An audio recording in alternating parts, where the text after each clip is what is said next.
Hello, everybody. We're back. Well, Michael's back. No one cares about me.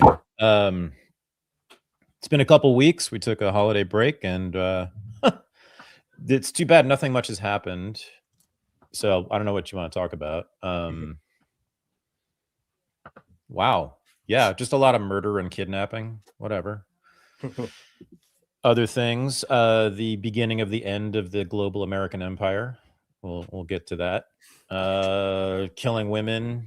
That's apparently like trendy these days. Killed a 80-year-old woman in her apartment in Caracas, and today, as I'm sure most people know, a woman was killed in her car in Minneapolis for attempting to murder an ICE agent. Apparently, that's what I've been told by all my MAGA friends on Twitter. It's straight up murder and execution. And Michael, I wonder if you're gonna take the side of the man in this case. I don't know. I wasn't really ready to hear anything like that a few hours ago, but I've calmed down a little bit. If you really, you're the only person I will allow, because you're the only person who is smart enough to offer a real legitimate defense. But I don't even know what you think. Go ahead. Yeah, this is the confrontation that Democrats have wanted forever. It's so sad that this has happened. It's so sad that this woman lost her life. But if you watch all the videos, the ICE agent was clearly struck with the car. If you watch the front angle, especially, this has happened like dozens of times, like with other law enforcement officers, where they've gotten rammed with the car and they've shot the person driving the car, and never has the officer in any of these situations ever been prosecuted for it. Right. Yeah. Well, you know, the cops never get prosecuted. Yes, cops never get prosecuted, right? No matter what they do. So I'm just saying, in the law, this is not murder. This is self-defense. The way that the law is, this is not murder. This is self-defense. You have to introduce moralizing language and take the side of one person to call this a murder on the ICE agents. Okay. Yeah. Okay. Yeah, sure. So, I mean, we can get into this. So what about the 2 shots fired through the driver's window? What's that? Driver's window? 2. You did not see the video? They were, you mean the windshield up front. The bullet holes are through the windshield. I have that as my thumbnail. I saw the video. It's the guy in front, and he shoots through the windshield. No. He then moves to this. Wait, what? He then moves to the side and shoots directly through her driver's window into her face twice. What are you talking about? You saw not seen this video? 2 more shots. You saw it. Yeah, there's one, which, by the way, even the one through the windshield, his body was already moved around from the car, front of the car, when he fired that shot. And then he stands right in front of you. Wait, what? He stands in front of her driver's window and shoots directly in her face through the driver's window when he's at the side of the car. Wait, all right. I think we're all right. We might be seeing different things here. I saw an officer on the side never draw his weapon. There was an officer on the side. Yeah, he has nothing to do with it. That guy has nothing to do with it. I'm talking about the guy. I'm talking about the shooter. You're telling me he pivoted around and shot through the window twice? Okay, like, that's up to a jury to determine. That's not. No, it's not. Wait, hold on, please. I didn't see that. Michael. I mean, look, it's very grainy and it's from a distance. No, it's not, Michael. No, I'm sorry. Right. This is absolutely. I've been arguing all day with Twitter idiots about this. No, it's. I have to look at this again. All right, I'm gonna have to. There's 3 total shots. I don't watch snuff films very closely, so I don't really. There's 3 total shots. Okay, the first shot, he is standing. He is moving. He's in the process of moving his body around the front of the car. And actually, when he fires the shot, and there's people have done this, they've timed it exactly. His body is out of the way of the car. The second 2 shots, 2 and 3, he is standing right in front of her driver's window and shooting directly into her window, into her face. I'm watching the video right now. Please do. What are you talking about? I'm not seeing 3 shots, and I'm seeing it zoomed up. Michael, that's not even no one's even denying that. Like, that's not what are you doing? Okay, I'm just saying, dude. I'm not an expert. I'm not a cop. It's not an expert. Look at the video. It's obvious. Like, that's I'm not watching it right now. 1. Are you seeing which angle? Are you seeing? I'm watching the rear angle now. Okay, rear left. The rear left angle is the best, right? You can see everything. Okay. No, it's not. I see the pointing. I'm not sure if I see shots go off. Okay. All right, I see extra shots afterwards. Extra shot. Yeah, no, those are shots 2 and 3. But even number 1, he's not in the front of the car when he makes that shot. But 2 and 3, the front angle, you obviously see him get hit. You don't look at it again. I'm watching this again. No. Okay. But 2 and 3 are not even disputable. Shot 1, I'm not sure if I'm seeing shots go off. I don't like watching snuff films. Okay. I think everybody's okay. I'm hearing shots now. Okay. I see. Just go to my feed. Go to my Twitter feed. Right. I posted multiple. Okay. It's obvious. Like that's not even controversial. No one's denying that. What they're saying is that he was justified in shooting her in the face and through her window twice because she had already tried to hit him. That's what they're only saying. They're not denying that he did that. Look. All right. Once you start shooting, once the shooting starts, dude, you finish the job. It's. Oh really? Yes. Yeah, that's dude. It? She's charging at you, and you're fleeing, and that's what you think is going on. When the car is moving away from you, at that point, it's moving in the exact opposite direction from you. You're supposed to keep shooting through the car window at the 37-year-old social justice activist lady. She's driving in a Honda Pilot minivan. Are you out of your motherfucking mind? I don't even understand this shit. I don't. Dude. I've seen multiple people. I'm sorry.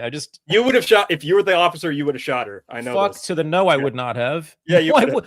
All right, you might have pissed your pants. I don't know, but like, dude, have you seen the video? Yeah. I've been hit like that. I've actually been hit like that by a car pulling out of a parking spot twice, where it bumped. The dude, he would have been bumped in his fucking thigh if he had been hit by her. Dude, it is insane. This is insane. We're talking about a 30-second video here. This is you just haven't watched it enough. That's all. I don't watch snuff films. Okay, I don't watch. Okay. I will. But still, excuse you for that. I'm watching it, and I still think I'm watching it right now in slow motion. You just haven't. You haven't watched it. No. You haven't watched it. You haven't really watched it. All right. No, you need to watch all the. I'm serious. No, this is like not even controversial. The first shot you can have a discussion about, but I'm saying I know how police works in this country. Any police officer would have shot her. Like this is police. I mean, this is no. I've seen many videos of police officers getting getting threatened. Okay, let's do this, Michael. How about this? And so January 6th, remember that? Yeah, Ashley Babbitt got. Michael no, not Ashley Babbitt. No, I'm saying so there were 174 police officers who were injured, and we've seen video of them getting beaten with flagpoles while they're being charged by a crowd. Now, according to the standards of MAGA commentators on this video in Minneapolis, Capitol Police should have set up a Browning machine gun and mowed down the entire crowd. Dude. Yeah, because that was mass resisting. Are you kidding me? Wait, punching a police officer and hitting him with a flagpole doesn't deserve. And I think none of them.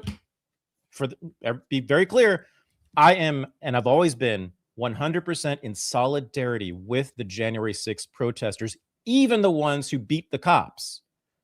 And one of the most disgusting, grotesque violations of justice in American history, in my view, what happened to January 6th protesters.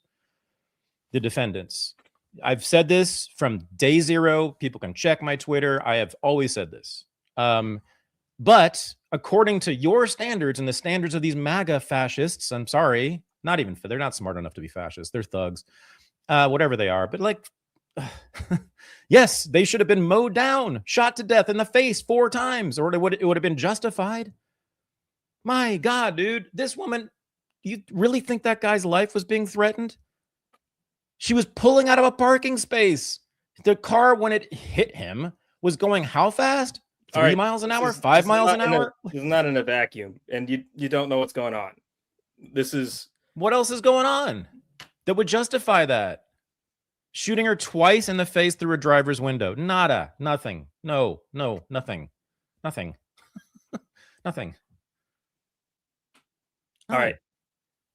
There is no moment. There's nothing that could precede it that would justify shooting an unarmed woman in the fucking face twice through her driver's window. A car is a weapon.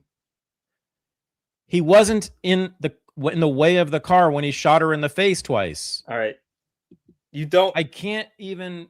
Okay. You don't know from his perspective, and he definitely got hit with the car. I'm going to be very patronizing in a way that I hate when people do it. But the only thing, and this is not just about you, but the only thing I can think about at this point is try to understand the psychology of someone who would try to or want to justify what just happened, because I just can't understand it.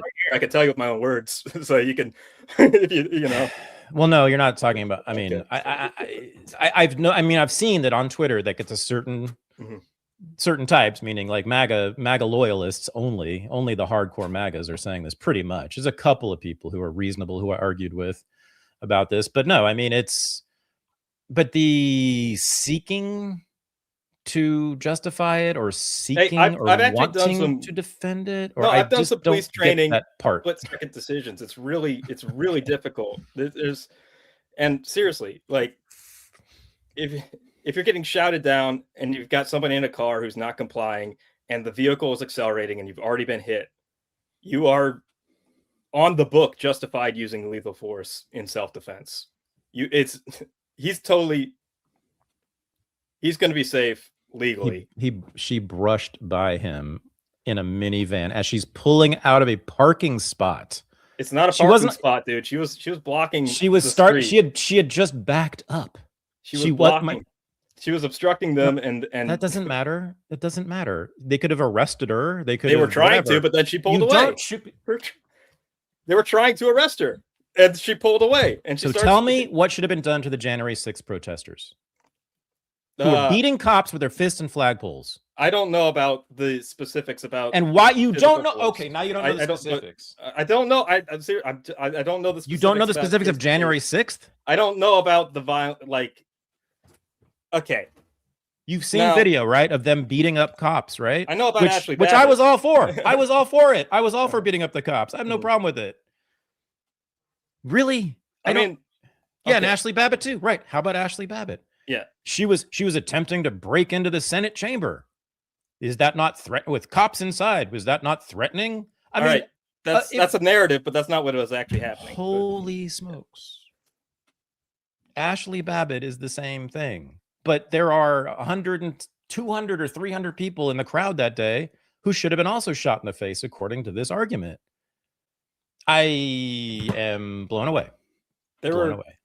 I'm just stunned. I really am. I don't know. There were hundreds of thousands of people at January 6th because the election was stolen. So and hundreds of them beat up cops. That's right. Hundreds of them did not beat up cops. Yeah, they did. There's video of it. And again, when I saw it, I was like, "Go great! I understand beating up cops." I was completely, okay. Chat, someone talk to Michael. I can't do it anymore. I don't know who wants to come on and talk to Michael with me. Well,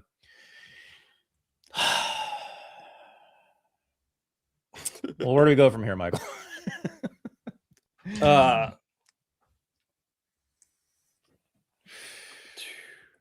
I mean, I understand why you feel this way. Okay. No, it's just like you can't apply. How do I put this?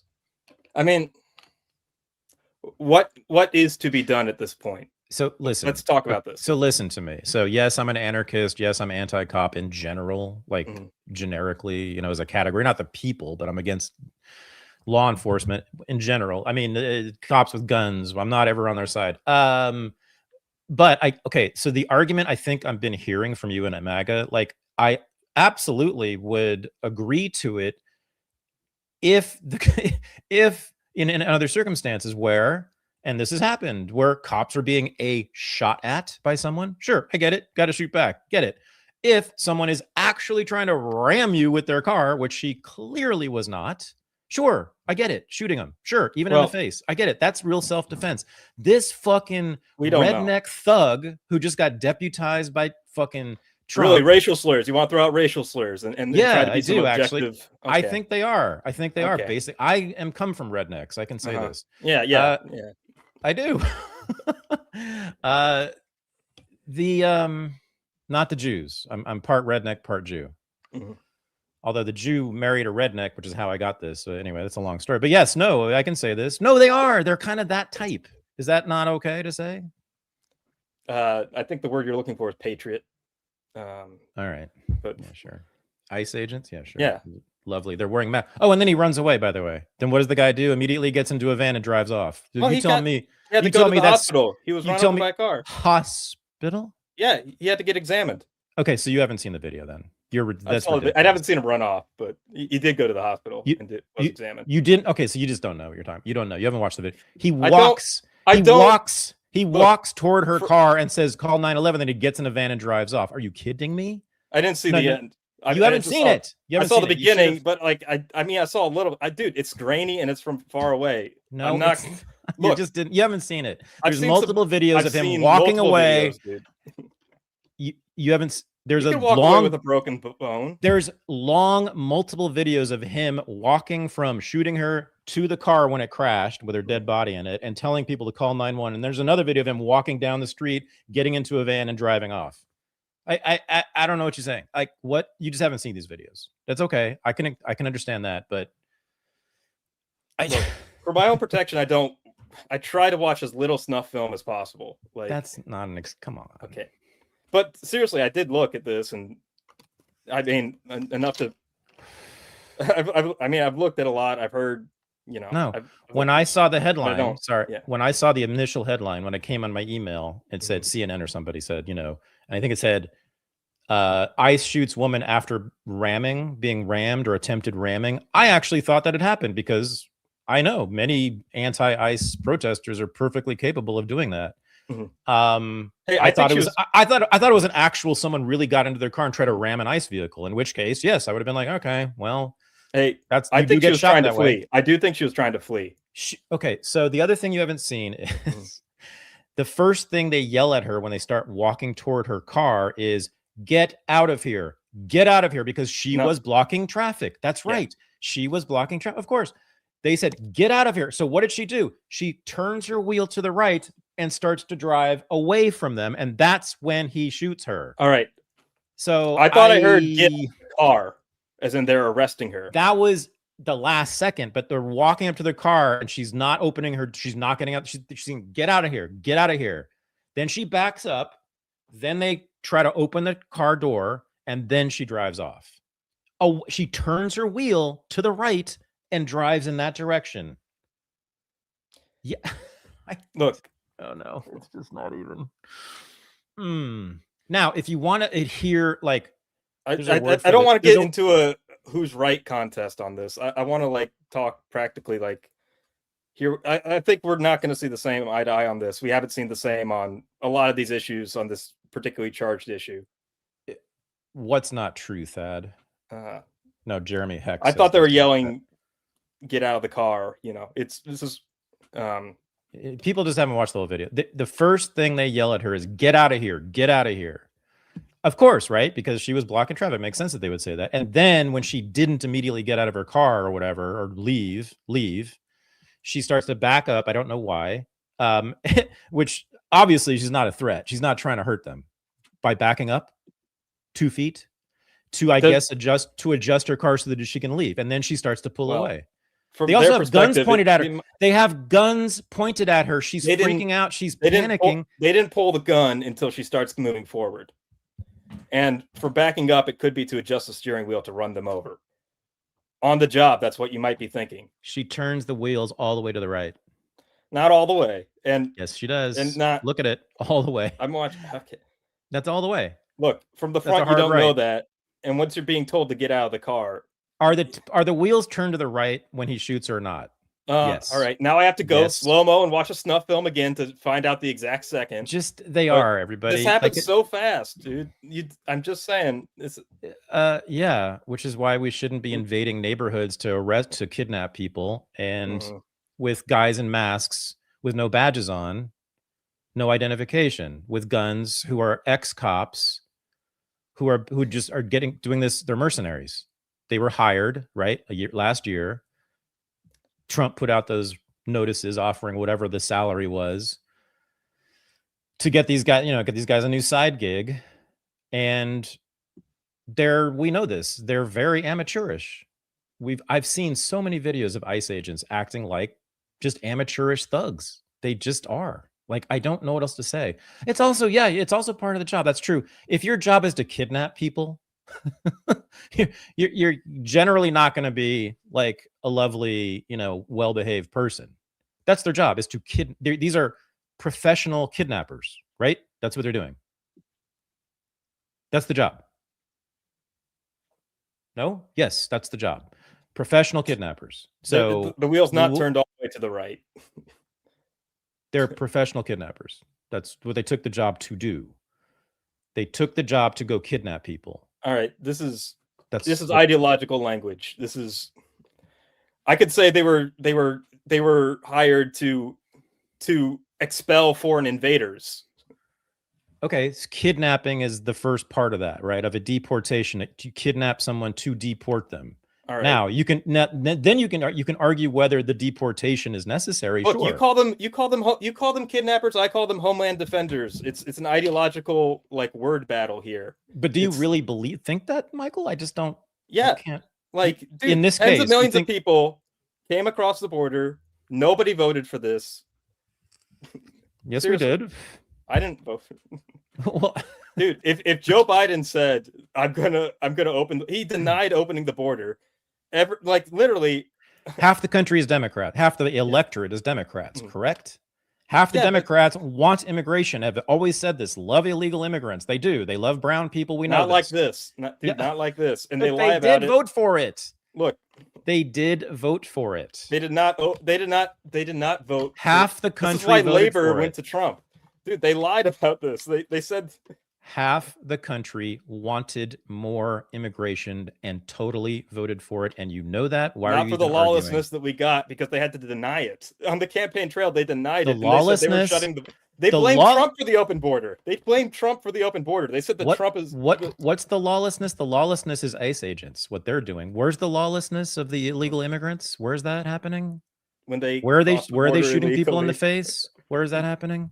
Dude, that's the thing. Literally, if we wanted to, this show would be nothing but tracking all the crime that happens from illegal immigrants. I could just do illegal immigrant murder, illegal immigrant theft, and seriously, when you brought up this story, I thought you were talking about the fraud in Minnesota. When you're talking about Minneapolis, I thought you were talking about the tens of billions of dollars of daycare fraud and Medicaid fraud and Medicare fraud. Wait, oh fuck! The landscapers they're fucking shooting people now. I see the gardener. Jose, stop that. Oh, they're so violent. Oh, God.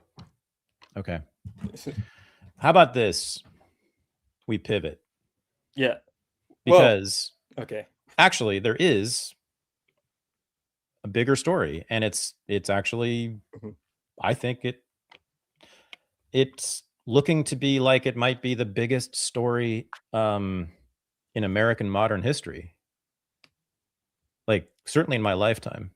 Do you want to go there? Sorry, before we do, I just want to say on this, regardless of what you think happened, we're polarized in this country, and we're so polarized that we're reaching a confrontation, and it looks like things are going to escalate to the point where Trump may invoke the Insurrection Act.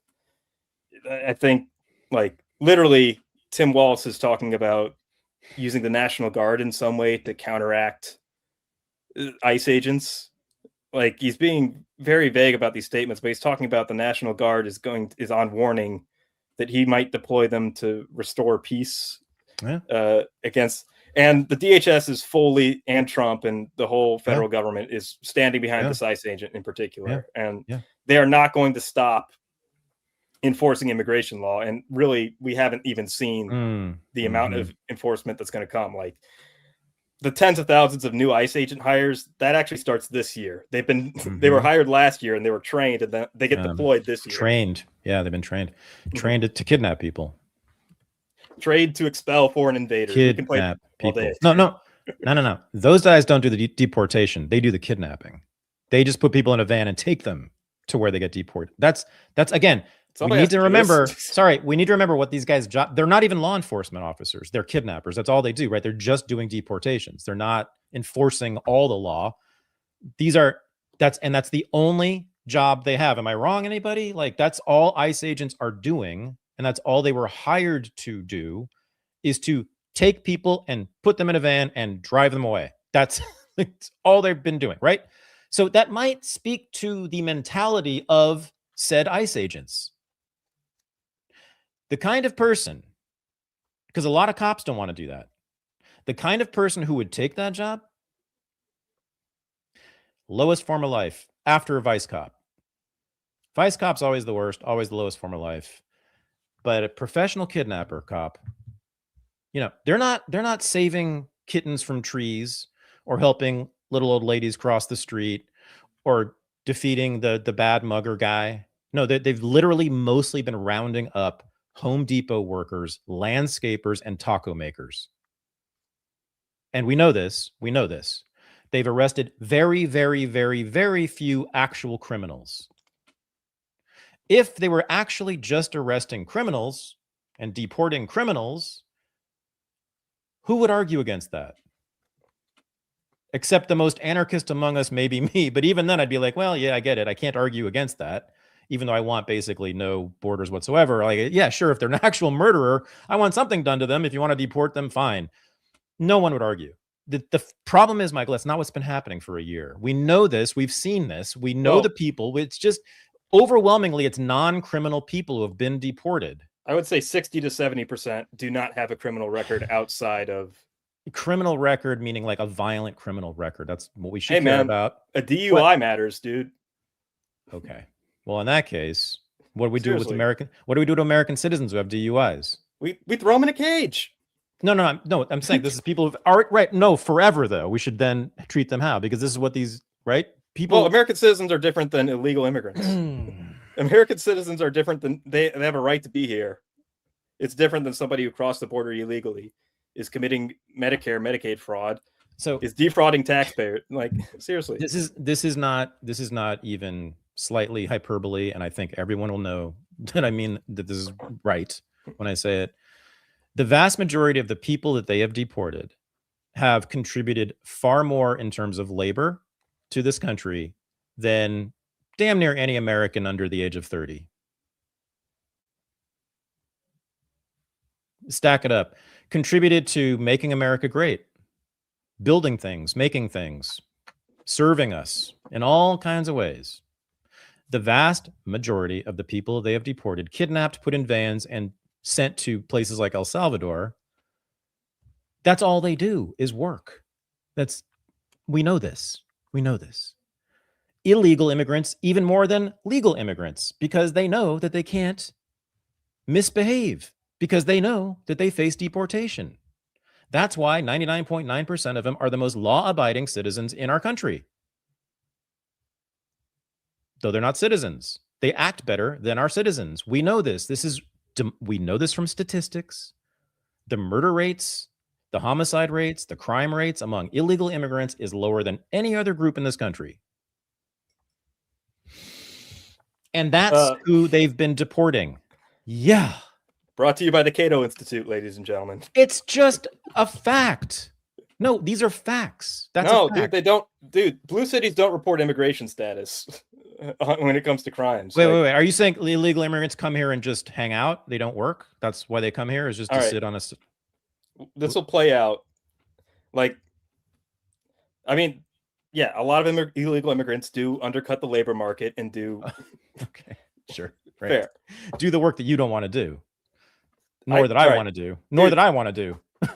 All right, I do work manual labor. Like, I don't get a ton of money from doing podcasts. Okay, I actually do farm. I farmed quite a bit actually this past year. Okay. So I don't know if have you ever picked raspberries in the Central Valley of California? No, I've only done it in Canada.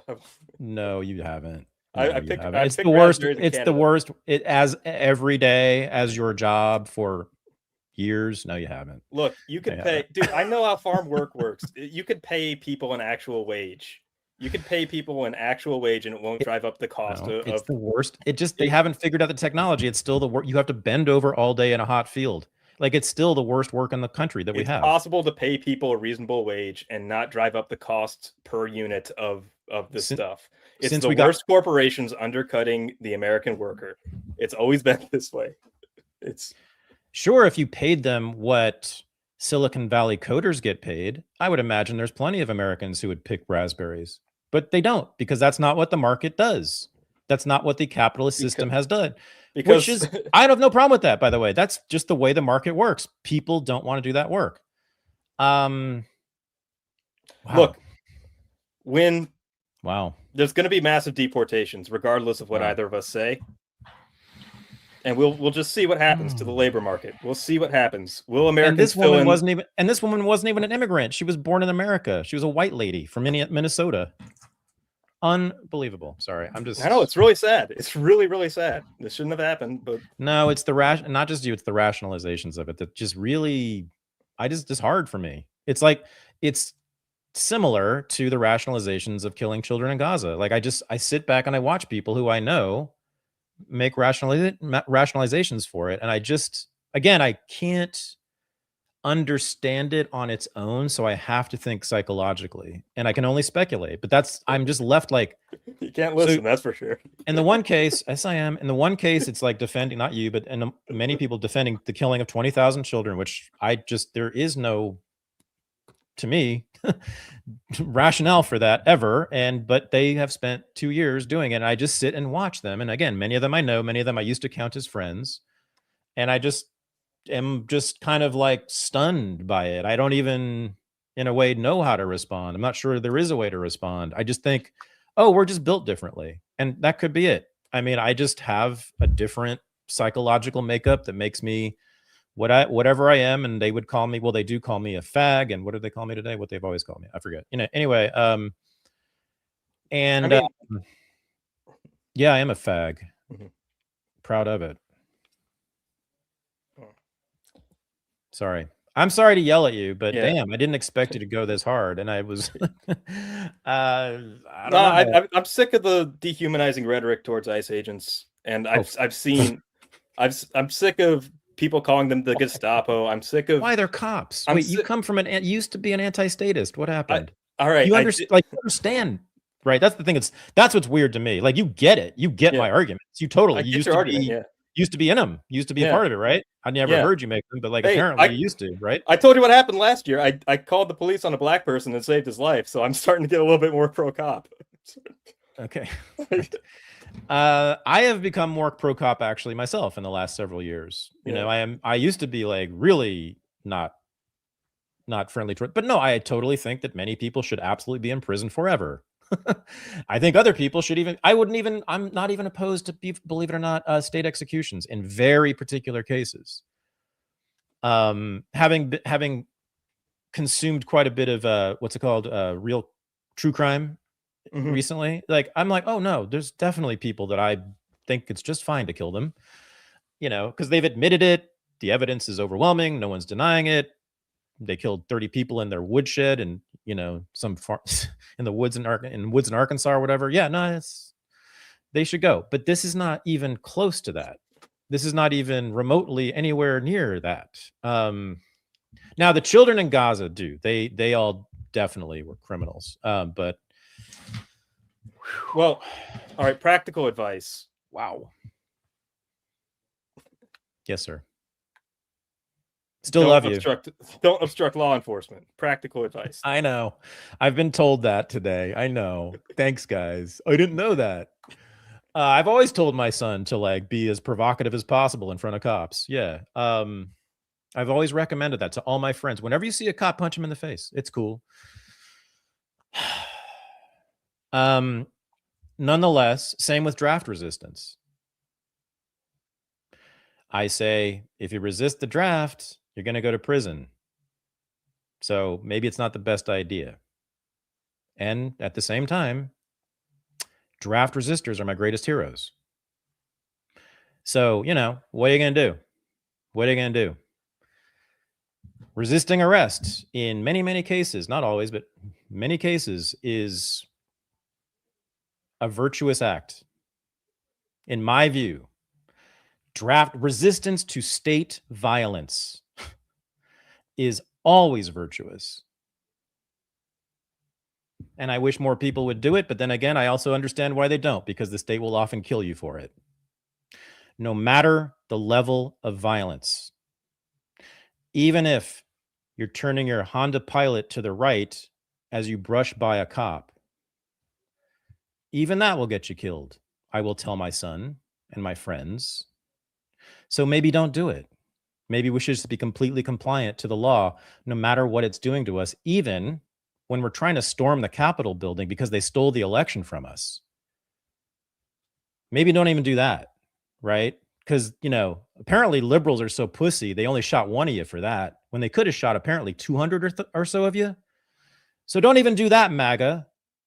When you're out of power and you have to go storm a building again, don't do it. Because guess what? The state is justified in shooting you in the face for it. So that's the lesson I guess we're drawing from this. From the friends of MAGA. And from my co-host.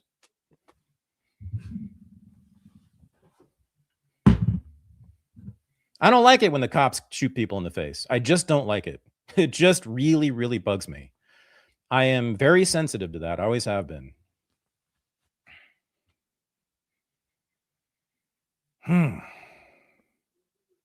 All right. Can we do foreign policy? We'd have to. I'm sorry. Yeah. I am sorry I yelled at you. I still love you. I still respect you. I think you have the smartest takes on these things, but I just think, I don't know. We'll revisit it next week. Okay. You want me to, here's how we're going to do this, man. I will now offer not a defense, but an analysis of Trump's foreign policy moves recently, believe it or not, from last November to this moment. That is, what do I want to say? It's not celebrating, but there is a very major positive aspect to it, which is, as I said at the opening of the show, this is the retrenchment of the American empire. It's clear to me now. It's all clear to me. Having read the National Security Strategy, which I recommend everyone do. It's an amazing document, and I hadn't really read it all the way through until yesterday. No, they want to pull back the empire from the rest of the hemisphere. Yeah. They clearly are not interested in Europe, Asia, or Africa, and only interested in the Western Hemisphere. That is worth celebrating. That part of it, that's great. If they follow through, and it just looks like it really does. And Greenland is part of that, right? So Greenland actually, and we're kind of skipping around here, but the Greenland move pulls it all together, because think about what Greenland does, invading or taking Greenland or whatever they're going to do to Greenland, right? NATO, Denmark owns Greenland. Denmark controls and owns Greenland, has for 2 centuries. Denmark is also, with the United States, one of the founding members of NATO. The Prime Minister of Denmark yesterday said, if Trump takes Greenland, NATO is over. The ex-Secretary General of NATO today and yesterday, twice on news stations, said, the European military is actually not strong enough to invade other countries, but more than strong enough to defend our own territory, which is true. European countries, NATO, the EU, has more infantry soldiers. Do you know that? They have more tanks than the US has. They have certain kinds of naval ships, more of than we do, right? They have more infantry, by the way, because they're not fat. They're not obese. They don't play video games all day long. So they actually have guys who are fit enough to be soldiers. So they have more guys on. So we could never invade Europe. We could maybe nuke them with an ICBM or two, sure. But short of that, there's nothing we can do to Europe. Greenland is politically, technically, in every way, part of Europe.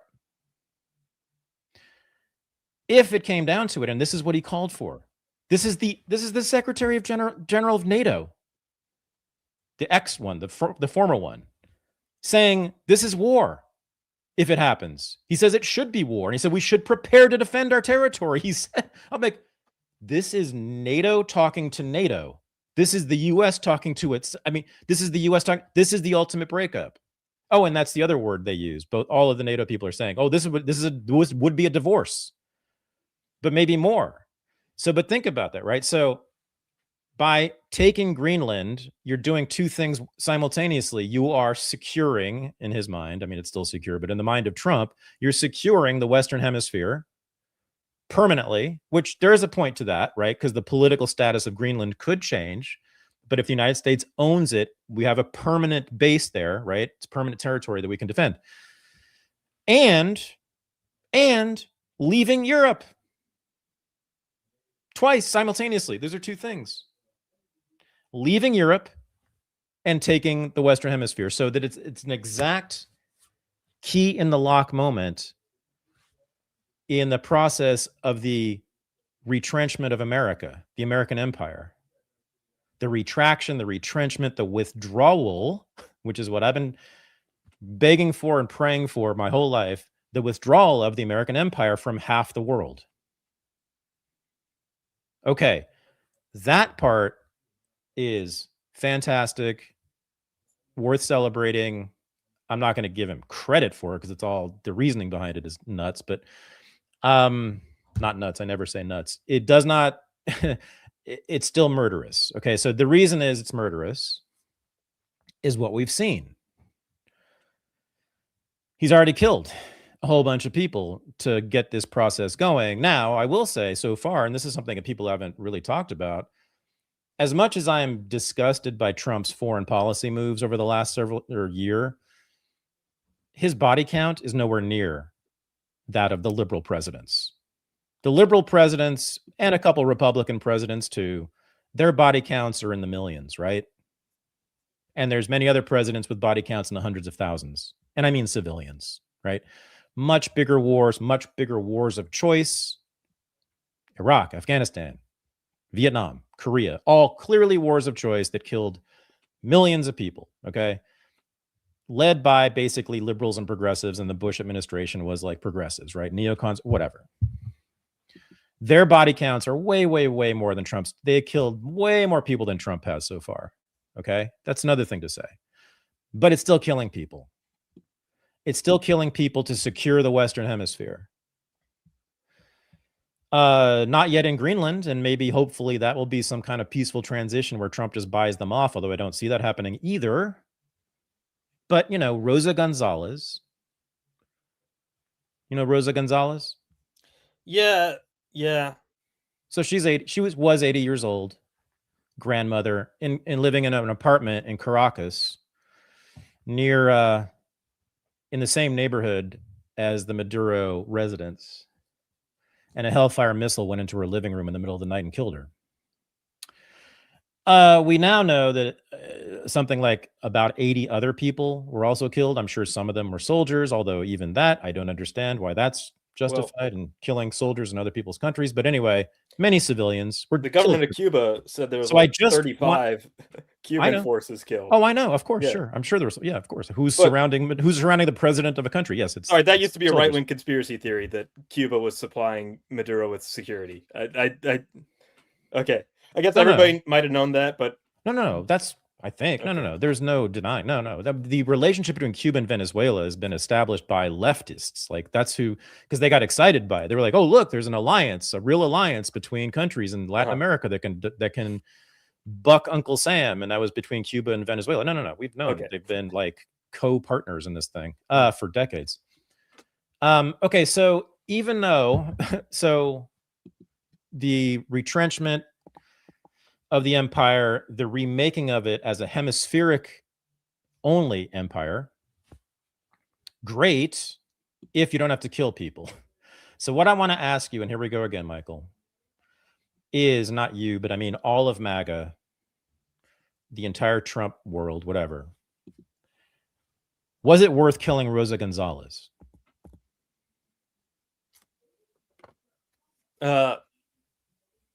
you know, I don't know that. Could you talk to her family, her daughter, her grandchildren, her friends, and face to face in the same room with them, and say to them and explain to them that we had to do this? Well, And considering that her therefore, family is sorry. considering that her family is Venezuelan, I think there might be a lot of Venezuelans that could explain that to them and that could do that for them. Like, I have not seen an unhappy Venezuelan in the last week at all. Oh, what?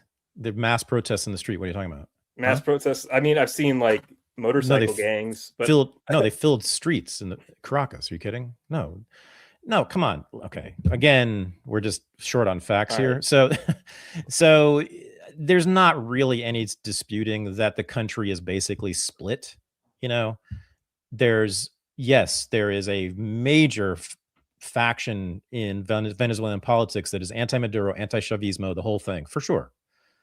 But I don't know if it's half, but clearly it's a major portion of the country, and it's a huge country, by the way, that is fully in with Chavismo and Maduro. That's not debatable. Like, it's a lot of both. It's a civil war kind of situation, right? There's no way they could have held power for 2 decades without a significant base of popular support. Am I right about that? Yes. So, and we just know this from the history of Venezuela. The Chavez movement was a mass movement. And by the way, almost no one denies that they were extremely popular in the first decade of Chavez's rule, whatever you want to call it. Very popular, and did win elections. And there's no disputing that. Even the haters of Chavez totally acknowledge that he completely won those elections. He was extremely popular until Maduro came along. And then it's, of course, the question of, was it the sanctions which came along at exactly that time that sank the economy and caused all this unrest and caused all the and I think that's largely correct. I think it's largely the sanctions. I think it's largely engineered by U.S. economic blockades. And by the way, that's been the stat. That's what caused Japan to bomb Pearl Harbor, everybody. You know, the U.S. has been using the economic blockade tactic for now almost a century to get other countries to go to war with them so that they can remove them from the scene and therefore take their territory. The Pacific was the objective then. We used economic blockades because we knew Japan was absolutely dependent on the U.S. for resources, which ultimately forced them to bomb Pearl Harbor. By the way, what I just said is standard interpretation of the origins of the Pacific War. It's not even a radical one. But, you know, the U.S. has used sanctions and blockades ever since as a major tactic. So, yeah, damn, man.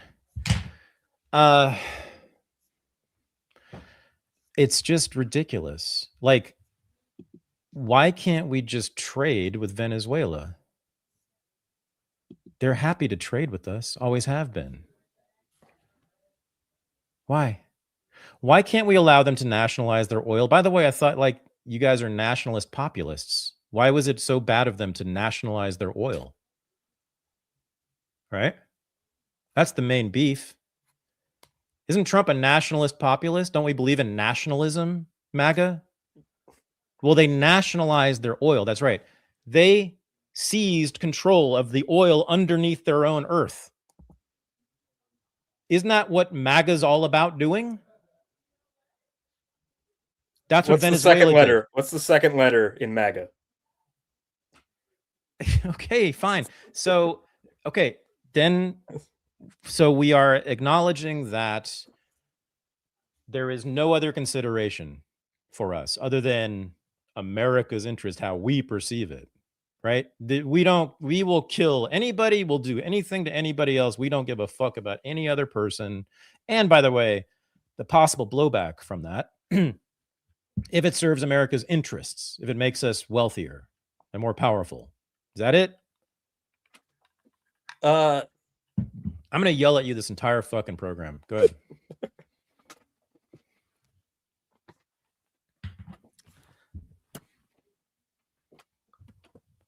I'm sorry. You're coming at me from a lot of angles here. I am. I'm pissed. It's hard for me to keep track here. I'm pissed. So, well, let's see. Well, I think maybe it's the power of my arguments. I don't know what's the or maybe it's just the ridiculousness of Trump's positions, the internal contradictions that have you caught up short here. No, it's not everybody knows it's not. Everybody knows it's not your lack of intelligence. No, Michael. here's the thing. Here's the thing. Mm-hmm. Taking Maduro, taking all the oil, developing sovereignty in our hemisphere works in practice, but it doesn't work in theory. Like, it's not internally, logically, perfectly consistent. Say it again. But it's working. Sorry, it's working in practice, but it's not working in theory. What is not? Sorry, I missed that. What is not logically consistent? I just didn't hear it. You can't perfectly apply logical consistency to all situations. Oh, okay. Like, you're gonna go there. Okay. You know, you can say, like, especially when it comes to Trump's mind. True. Yeah. You certainly can't. But what he's doing, except for now, working. I guess you can. I guess I am sort of saying that there is a logical coherence. Actually, I don't think it's coming from him. I think he's getting fed. I think there is a plan. I think Elbridge Colby is a big player. I'm trying to figure out who the big thinker is on this. I think it's him. The big grand strategy thinker in the White House. There is at least one, believe it or not. It's got to be Colby. And it's what's his face who wrote the NSS, the old Republican guy. Apton or Anton? We talked about him. Michael Anton. Anton. Yeah. I forget his exact lineage, but Colby is I think he's the more serious thinker there. And he's the one who's been all about leaving Europe and leaving Asia, the Middle East, and pivoting toward China, seizing the Pacific, basically. Which again was that's been the aim of every American imperialist since the mid 19th century. And that was Franklin Roosevelt's guiding passion throughout his life from his childhood. He wanted to conquer Japan and conquer the Pacific and seize it. So they're still after that. Now it's just a different adversary. It's now China. It's amazing. He's very 19th century Trump. He's very vintage, very old school, very sepia toned, very antique, very cool. I think he's working diplomatically in a less escalatory manner than the Biden administration did with China. I think he's coordinating with China. I think he might be coordinating with Maduro himself. Yeah. I think Maduro might have known that this was coming. I think Trump could have told him. Yeah. Yeah. And there's been rumors about a Roman friendship between Trump and Maduro this whole time. What's a Roman friendship? Sounds gay. I think, yeah. Oh, that would be a Greek friendship. Sorry. What's a Roman friendship? I believe it's where you pretend to be enemies in public, but behind closed doors, you're really friends. There's a lot of speculation here. I don't know exactly what's going on. That's what he told the Iranians. He was like, "Hey, don't worry. It's a Roman friendship. I'll pretend to be your friend." Yeah. But Maduro is not in a good spot. And then it was kabloom. Oh, your entire family and all your neighbors are dead. Oh, that's what operation. What was it called? Midnight Thunder was called. Grotesque terrorism. That you're against, right? Because it was the Jews behind that. Sorry. The Iran attacks, the Iran strikes. I mean, it was. You're right, or at least you're not wrong to say that. Yeah, the Iran strikes. I'm talking about. All right. I mean, I think that took away I thought that was not.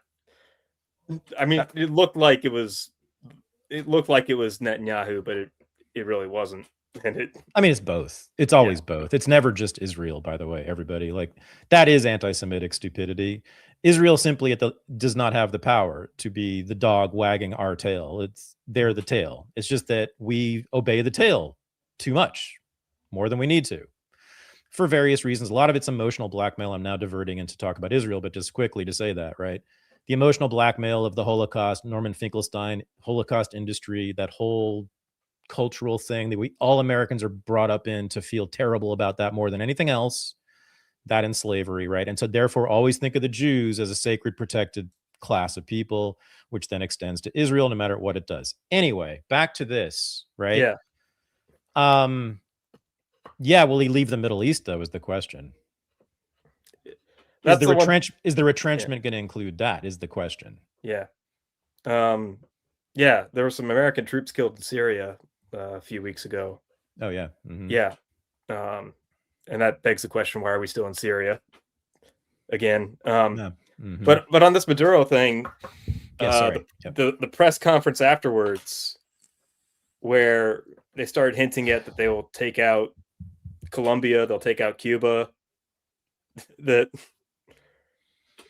and yeah, and the fact that like this was a very clean operation. Like you can whine about clean, no American deaths. The vast majority. Oh, therefore clean. Yes. Regardless, well, them special ops, so they're all white. That's true. They're all white. It's well, I was just gonna say, what if it was like army grunts, you know, because they would be brown. Then it would be, would that be clean? Like, I mean, would it be? I mean, could no dead Americans? I mean, like if a brown I'm talking American about soldier two teams. We're on two teams here. United States against communists. Browns. United States, 0. Others. 0 dead. This is how Americans look at this. Okay, I'm translating. Americans look at it this way. I'm translating this into American for you. Yeah. You mean certain Americans who live in Indiana? Okay, military operation, communist foreign adversary. His Praetorian Guard is taken out. A bunch of bombs. Wait, they weren't taken out. They surrendered, right? It was a stand down order. It looks like, right? Sure. Okay. No, it was a deal. I think it was a deal. Absolutely. But no, that's the other thing. They're pretending like it was this amazing operation. We're so brave. you fucking walk in and pull the guy into a helicopter and walk out with no shots fired. Like, huh? What are you talking about? Right. They're clearly a stand down order because Venezuela is a major military. It's not a joke military. I think it's the second most powerful in all of South America. It's serious enough to have air defense against helicopters flying over your major city. Come on now. Any dude with a man pad could have taken those choppers out. And yet they didn't. I know it was a stand down order. It was a deal. Clearly, it was a deal. Somehow Maduro's, at least his people were in on it. Now, whether he was or not, I'm open to that because look at his face, literally, like the way he's behaved, his whole demeanor tells me he's like, he knows it's cool or something's going on. Dude, give up the info on how Venezuela stole the 2020 election. Get a sweet, implicate as many of Donald Trump's enemies as you possibly can. That was the only part of the what they call it? The Stop the Steal. Yeah. Movement that was wrong. Voting machine. It was wrong. Sorry. The rest of it, I agree. The rest of it, I think, was right. And of course, a lot of people think I'm crazy for that. But no, the Venezuelan piece was, what was her face? Sidney Powell. Idiocy. Yeah, that was her little doing, which really fucked up the movement too, and it discredited the movement. Anyway. Okay. They did steal the election 2020. And by the way, I hope MAGA people are watching this. Like, yes, I think they stole the election. Yes, I totally defended J6. Not only that, I defended Trump generally, and I really regret that for 6 years, 8 years, 9 years. Yeah. I mean, until this year, I basically what do you think would happen when he takes power? I know. Well, no. That's why I love you. See, that's the main point here. Okay. This is my absolute true advice to all rebels, political rebels. Always be a rebel. Never be a revolutionary. Especially a revolutionary who has a chance to take power. Because, and this is the history. There is no such thing as an iron law in history except this. That every revolutionary, when they take power,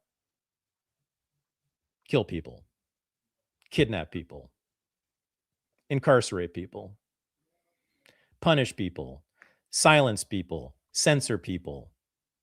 Every single one of them, including our latest crop of revolutionaries, every one of them. You have to. It's not because you're a bad person. It's because you're a revolutionary who wants state power.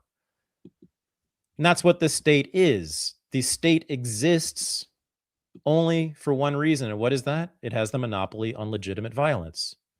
It can kill you with no consequences. You can't kill people with the state can kill you. The state has the legitimate authority to kill you. So this is why you never want to be a part of it.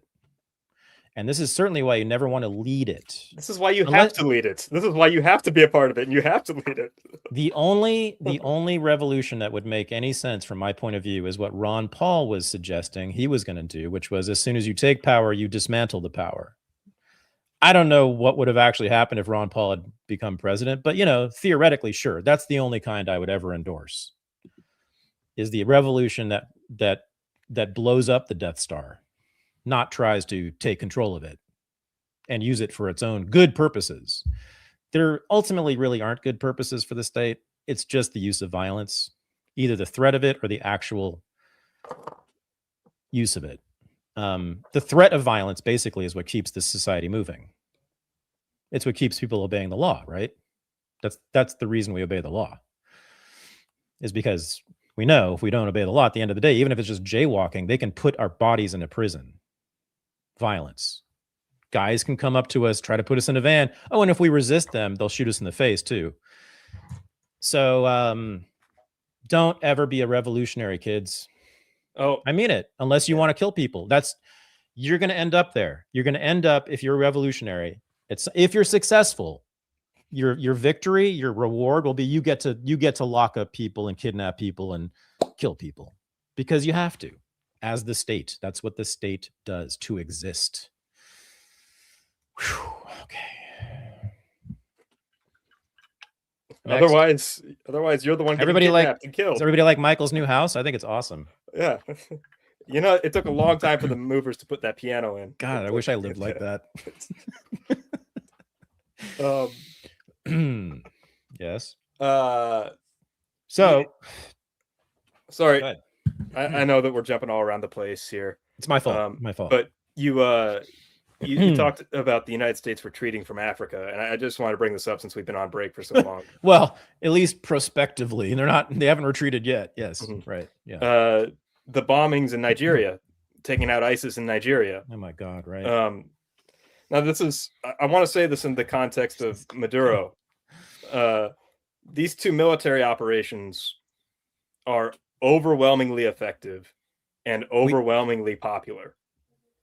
Wait, how do you know about Nigeria being effective? What? I don't know. I haven't. Okay. If you look, secondhand from a Nigerian priest, I've heard. I see that. I've heard secondhand from a Nigerian priest. Oh, a priest, huh? A Catholic priest. Oh, they took out a bunch of Muslims, and the Catholic priest thinks it was effective. Look, I agree. I bet he did think it was effective. There's a lot of happy Nigerians because of this. A lot of certain Christian Nigerians, maybe, perhaps, or not. I don't even know about that. Maybe some. Certainly some. Certainly some. And this is the animating issue that got... Okay, so listen. Okay. Come on now. If they killed only the Boko Haram guys who kidnapped the little girls, if only those guys were killed, I'm cool. If that were possible to do, I'm probably cool with it. Although generally I don't like states intervening in other states, but whatever. The act itself, of course, killing an actual kidnapper, fuck, sure. Like, an ICE agent, for instance. Like, I'm not morally opposed to killing ICE agents, right? Kidnappers. In this case, that too, Boko Haram, they kidnap and kill, by the way. Boko Haram, as far as I understand, although I'm sure it's all exaggerated. But yes, as far as I can tell, they actually have kidnapped a lot of girls and killed a bunch of other people. I'm just going to say but that you goddamn well know that never is the case, right? Because Rosa Gonzalez would tell you otherwise if she were still alive. And every time they take out somebody, some bad guy, they kill someone like her. All right. And so in Nigeria, I would bet you dollars to donuts that they killed a bunch of other completely innocent people, which just disgusts me so much. I can never, ever be a part of any political movement of any kind in any way that results in the killing of even one innocent person. I just can't do it. Call me a Christian. Even if that means that ISIS is murdering priests in Nigeria and that Christians can't openly worship in Nigeria. No, even if that means that killing murderers is just fine. Okay. No, I just said that. That's fine. But okay, I'd rather only if you execute something with absolute surgical precision where there's absolutely zero collateral damage at all. What if your grandmother's name is Rosa Gonzalez? How would you feel about it? Honestly. Like, that's what it comes down to me. I don't ever want to be in the position, get this. What if you were being starved to death by Hugo Chavez? Where someone kills my grandmother, right? and then comes to me and I have to be like, well, yeah, I guess I did argue for the killing of Rosa Gonzalez for this other cause, or some child in Gaza for that cause, or so I guess you're right. Sorry, Grammy. I'll still go to your funeral. Love you. But it's for something important. Like I will never be in that position because I've never advocated for anything that's ever murdered anybody.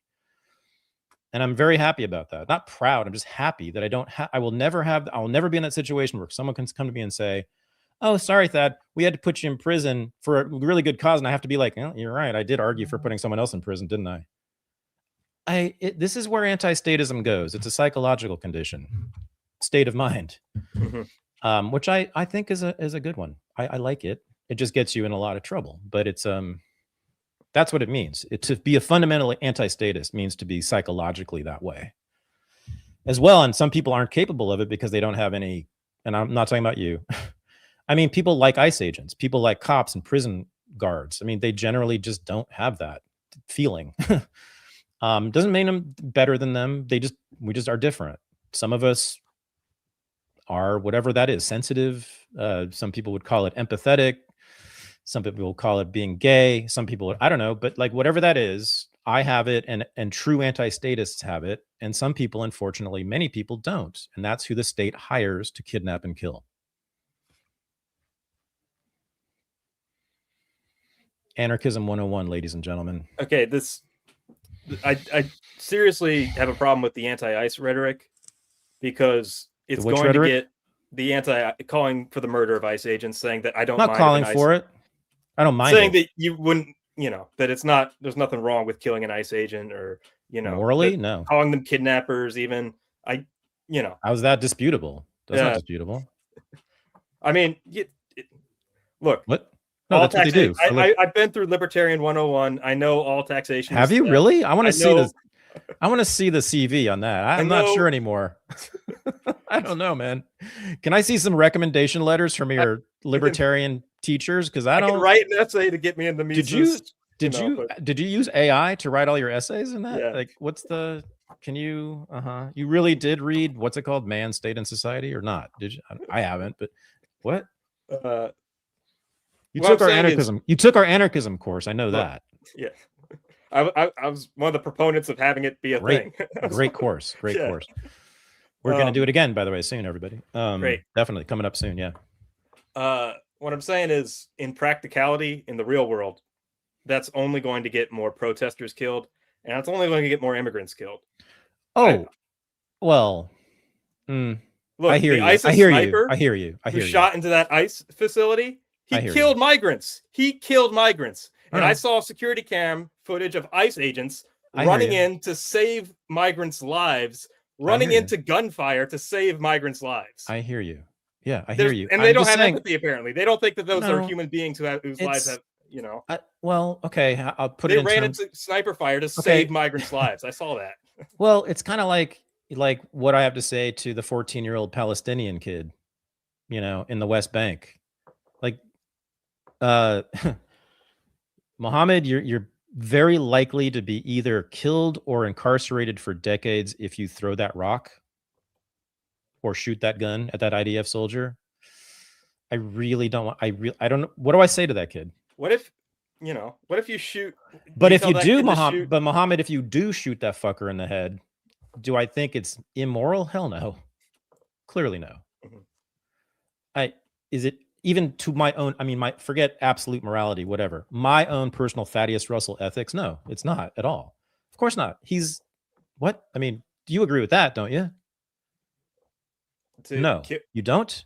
For a Palestinian, assuming you agree with me that Palestinian it's a legitimate resistance and a military occupation, etc. The West Bank, that you come up with another example, right? Ethno-nationalist argument to make, and I'm not. Ooh, yeah. Ooh, he pulls the card out. Nice, well done. How about? I'm not willing to do that for somebody else. How about the drunk guys in the taverns in Boston in 1775 when the redcoats were trying to arrest somebody and collect taxes, and they all ran out in the street and started throwing rocks and snowballs at these redcoat soldiers with rifles, who then opened fire and killed a whole bunch of them. What would you say to them? Yeah. Was that immoral for them to do? To be trying? They were trying to kill them too. They would have killed them if they had guns. They were throwing rocks at their heads. It was actual self-defense, by the way, like real self-defense, the redcoats. And by the way, that's one of the reasons John Adams defended them. But I digress. What would you say then? Were the redcoat, was it immoral to kill a redcoat in Boston? Damn, I mean, in a purely ethical vacuum, I might have to side with John Adams on this one. Here he goes. Damn, man. Okay. If this is just a purely ethical vacuum, and we're just talking about ethics here. What a mind. You. The great founding father, John Adams. Wow. American no, patriot. Not him. You. Amazing mind. I'm just dazzled by it right now.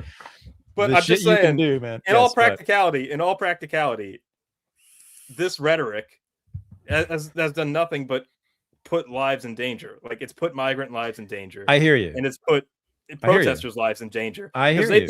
They think this is the Gestapo. They think that they're saving the world, and they have no experience with violence. They have no experience with this anything. And you could hear it in the protesters' voice. I'm sorry, but no, my bad. Yeah, no, my bad. So resisting, what would you say? What was your formulation there? Resisting the redcoats, therefore, also did promote violence. It certainly did. It got a lot of Americans killed, didn't it? So what would you have told the guys in the Boston taverns and all the militiamen and all the, all the guys, George Washington, all those cats? Like, what would you say to all the revolutionaries in America in 1775 and 1776? You're going to get a lot of people killed with that rhetoric, George. You're dehumanizing these redcoats. They're human beings. They're just trying to enforce the crown's law. There's back to you, Michael. There's some arguments to be made about no taxation without representation. There's some arguments to be made on that. Wow. I'm living in my time, and you are the fucking best. I'm living in my time. Chat, tell us if there's anybody who's a better interlocutor for me than Michael Weimer. This is awesome. I mean it. It is amazing. Okay. Wow. But being 100% intellectually consistent all the time makes you an ideologue. Correct. Well, I guess maybe I have to think about that. Maybe. And okay. Okay. Yeah. Well, that's that. We got to go. I could have been a loyalist. We got a party to go to. We're going to yell at each other some more. I'm going to take Michael to the woodshed. We've now renamed the after show the Woodshed, and Michael will be joining me there. I'm gonna do a straight like Kunta Kinte to you, like it just strap you up to the pole, make you change your politics. Your name is ANCAP. Your